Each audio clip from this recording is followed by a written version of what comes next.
ఏమని మేము బస్సులు దొంగవి తెచ్చినామని. దీనికి ఎస్పీ కూడా కారకుడే. నన్ను పట్టుకొచ్చిన వాళ్ళందరి మీద రాశాను. నాకు చాలా అన్యాయం జరిగింది గవర్నమెంట్లో. ఎవరు గవర్నమెంట్లో? వైఎస్ఆర్ గవర్నమెంట్లో. నేను ఈ గవర్నమెంట్ ఏమను చంద్రబాబు ఒకవేళ నేను పోయి అడిగితే అన్ని చేస్తాను నాకే.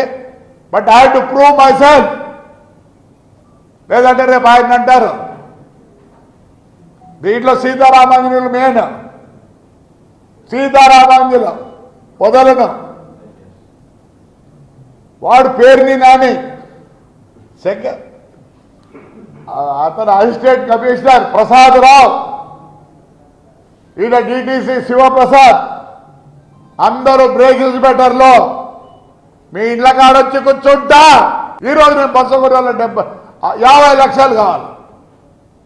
ఆ బండ్లు అన్ని సిలువు పట్టి టైర్లు పై మొత్తం అయిపోయింది.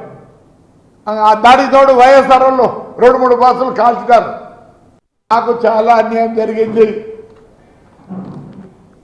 ఈ రోజు నుంచి 10 రోజుల లోపల ఎస్పీ కూడా ఇచ్చి వచ్చిన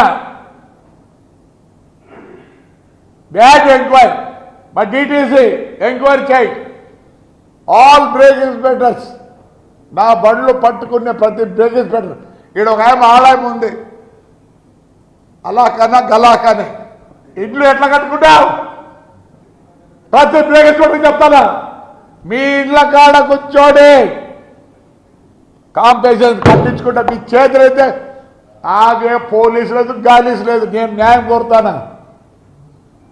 ఈ రోజు నుంచి 10 రోజులకి నా కొడుకు నా కోడళ్ళు చిన్నపిల్లలు 17 ఏళ్ళలో ఎస్పీ ఆఫీసులో కూర్చుంటారు. నేను నా భార్య డిటిసి ఆఫీసులో కూర్చుంటాం. డబ్బులు కుదరదు కాదు.